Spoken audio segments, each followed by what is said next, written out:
नमस्कार किसान भाइयों, स्वागत है आप सभी का आपके अपने YouTube चैनल मौर्य बीज भंडार पर। किसान भाइयों, आज की वीडियो में हम बात करेंगे आलू में दूसरा पानी व तीसरा पानी के बारे में।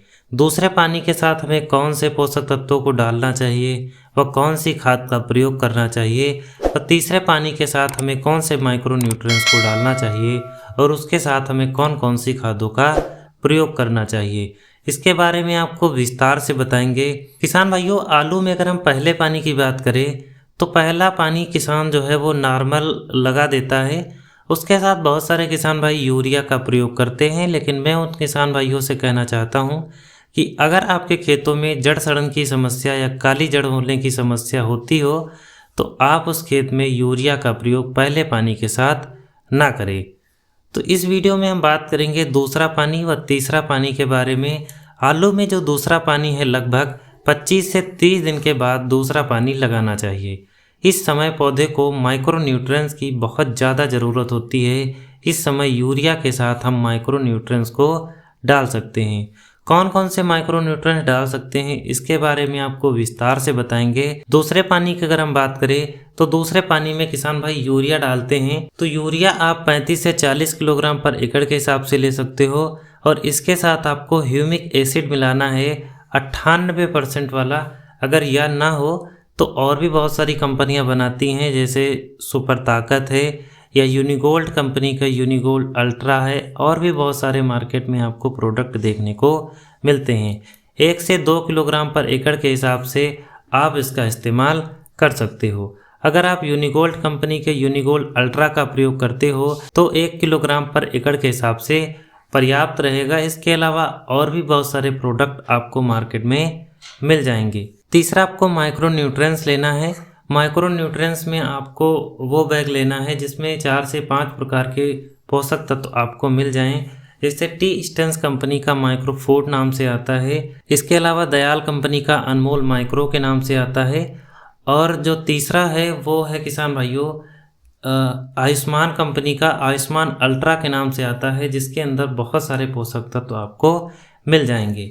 अगर आप चाहो तो इसमें कैल्शियम और बोरान जो कैलबोर के नाम से यारा कंपनी बनाती है 10 किलोग्राम पर एकड़ के हिसाब से इसका इस्तेमाल कर सकते हो।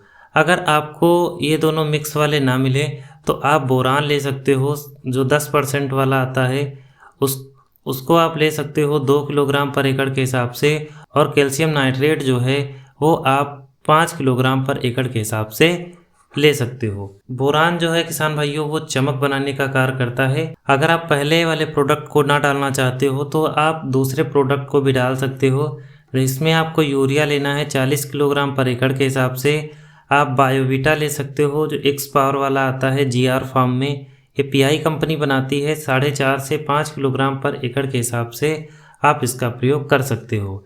अथवा अगर आप ये नहीं लेना चाहते हो तो सायरन जो है IPL बायोलॉजिकल लिमिटेड कंपनी का आता है, 4 से 5 किलोग्राम पर एकड़ के हिसाब से ले सकते हो। इसके अंदर आपको सल्फर है, आयरन है और सीवीड, ये 3 चीज़ें आपको देखने को मिलती हैं। इसके अलावा आप सागरिका ले सकते हो, इफ्को का आता है 10 किलोग्राम पर एकड़ के हिसाब से। अगर आप बायोवीटा या सायरन डालते हो तो ह्यूमिक एसिड आपको लेना है 1 किलोग्राम पर एकड़ के हिसाब से, इसमें मिला सकते हो। चौथा, आपको लेना है माइक्रो न्यूट्रिएंट्स 5 किलोग्राम पर एकड़ के हिसाब से। ये आप दयाल कंपनी का ले सकते हो, टी स्टेंस कंपनी का ले सकते हो, आयुष्मान का अल्ट्रा पावर जो आता है वो भी आप ले सकते हो। इसके अलावा और भी बहुत सारी कंपनियां मार्केट में बनाती हैं, जैसे वेद है, यारा है, इनके प्रोडक्ट को भी आप यूज में ले सकते हो। अगर आप दूसरे प्रोडक्ट का यूज ना करना चाहते हो तो आप इस प्रोडक्ट का भी यूज कर सकते हो। इसमें आपको यूरिया लेना है 40 किलोग्राम पर एकड़ के हिसाब से। दूसरा, आपको माइकोराइजा लेना है। माइकोराइजा आप IPL कंपनी का ले सकते हो, इनका वैम HD के नाम से आता है। इनका एक दानेदार फॉर्म में आता है और इनका एक 100 ग्राम का डिब्बा भी आता है। 100 ग्राम का डिब्बा जो है वो 1 एकड़ के लिए पर्याप्त रहेगा। यूरिया में मिलाकर आप खेतों में डाल सकते हो।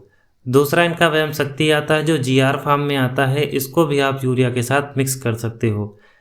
तीसरा है किसान भाइयों माइकोर आता है धानुका कंपनी का, इसके भी बहुत अच्छे रिजल्ट देखने को मिलते हैं।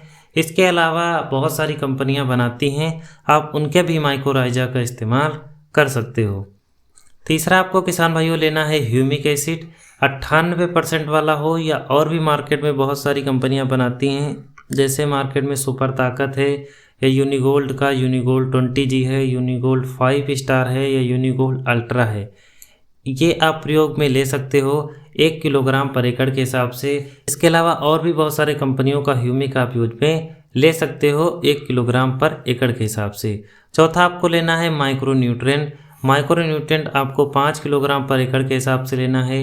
माइक्रो न्यूट्रिएंट्स जो है आप टी स्टेंस कंपनी का ले सकते हो, दयाल कंपनी का ले सकते हो, यारा कंपनी का ले सकते हो, वेद कंपनी का ले सकते हो। इसके अलावा और भी मार्केट में बहुत सारी कंपनियां आती हैं, आप जो अच्छा समझो अपने हिसाब से यूज में ले सकते हो। अगर आप इन प्रोडक्टों का भी इस्तेमाल यूज में नहीं लेना चाहते हो तो चौथा विकल्प है कि आपको यूरिया 40 किलोग्राम पर एकड़ के हिसाब से लेना है। और इंडोफिल कंपनी का एक इंडोलाइजर आता है, बहुत ही अच्छे रिजल्ट होते हैं किसान भाइयों, जड़ विकास, ग्रोथ और कंद बढ़ाने में काफ़ी ज़्यादा मदद करता है, क्योंकि इसके अंदर जो तत्व पाए जाते हैं वो है sulphur, calcium, magnesium, sodium, boron, manganese, zinc, protein, enzyme, carbohydrate और भी बहुत सारी चीज़ें इसके अंदर पाई जाती हैं। 6 किलोग्राम पर एकड़ के हिसाब से आप इसका इस्तेमाल कर सकते हो। अगर आपको बुआई के समय इसका इस्तेमाल करना है तो इसका डोज आपको 12 किलोग्राम पर एकड़ के हिसाब से लेना चाहिए, लेकिन अगर आप दूसरे पानी के साथ डालते हो तो 6 किलोग्राम पर एकड़ के हिसाब से ये पर्याप्त रहेगा। इसके साथ आप ह्यूमिक एसिड का प्रयोग कर सकते हो 1 किलोग्राम पर एकड़ के हिसाब से। ह्यूमिक आप किसी अच्छी कंपनी का ही लीजिए, बहुत सारी कंपनियां जो है वो काली राख भरकर ही दे देती हैं तो उतने अच्छे रिजल्ट उसके नहीं मिलते हैं, तो आप अपने हिसाब से अच्छी कंपनी का ही ह्यूमिक का यूज करें। किसान भाइयों इसके बाद हम बात करेंगे आलू में तीसरा पानी के साथ क्या डालें। बहुत सारे किसान भाइयों के मन में प्रश्न होता है कि हमने पहले पानी के साथ तो डाल दिया, दूसरे पानी के साथ डाल दिया, लेकिन तीसरे पानी के साथ हमें क्या डालना चाहिए, उस समय हमें कौन से पोषक तत्वों की ज़रूरत होती है, तो इसके बारे में आपको विस्तार से बताएंगे। आलू की फसल जब 40 से 45 दिन की हो जाती है तो ट्यूबर्स का बनना बहुत अच्छी तरीके से स्टार्ट हो जाता है। इस समय हमें जो पानी है थोड़ा सा ज़्यादा लगाना चाहिए, बहुत ज़्यादा भी नहीं लगाना चाहिए, लेकिन हमें थोड़ा सा नॉर्मल से ज़्यादा पानी लगाना चाहिए। इस समय हमें सल्फ़र जो है सबसे ज़्यादा काम में लेना चाहिए। सल्फ़र आपको 90% वाला 5 किलोग्राम पर एकड़ के हिसाब से लेना चाहिए। अगर आपने पहले ही सल्फ़र का इस्तेमाल कर चुके हो फिर भी आप 3 किलोग्राम पर एकड़ के हिसाब से आपको सल्फ़र डाल देनी चाहिए। अगर किसान भाइयों आपकी नालियाँ जो है नहीं भरी हैं तो यूरिया आप पानी लगाने से पहले 25 से 30 किलोग्राम पर एकड़ के हिसाब से डाल देना चाहिए, क्योंकि इस समय अगर पौधे को नाइट्रोजन मिल जाएगा पानी के साथ तो पौधा तेज़ी से विकास करेगा और आपकी नालियाँ जो है वो जब जाएंगी। इसके बाद हम किसान बात करेंगे ट्यूबर्स बनने के समय। जब आपका आलू जो है 45 से 50 दिन के क्रॉस करता है तो उस समय ट्यूबर्स की संख्या जो है काफ़ी ज़्यादा बनती है। तो आलू में ट्यूबर्स बनने के समय किसान भाइयों फास्फोरस, पोटास, बोरान की बहुत ज़्यादा ज़रूरत होती है। इसकी पूर्ति हम पानी के साथ भी कर सकते हैं और स्प्रे के रूप में भी कर सकते हैं। स्प्रे के रूप में हमें NPK लेना है। NPK हमें नाइट्रोजन की उस समय ज़रूरत नहीं होती है। अगर आपकी नालियाँ नहीं जपी हैं तो आप नाइट्रोजन का भी यूज में ले सकते हो। 1 किलोग्राम यूरिया को आप 1 एकड़ में स्प्रे कर सकते हो। इसके साथ जो नैनो यूरिया की बोतल आती है आप उसका भी स्प्रे 1 बोतल को 1 एकड़ में कर सकते हो।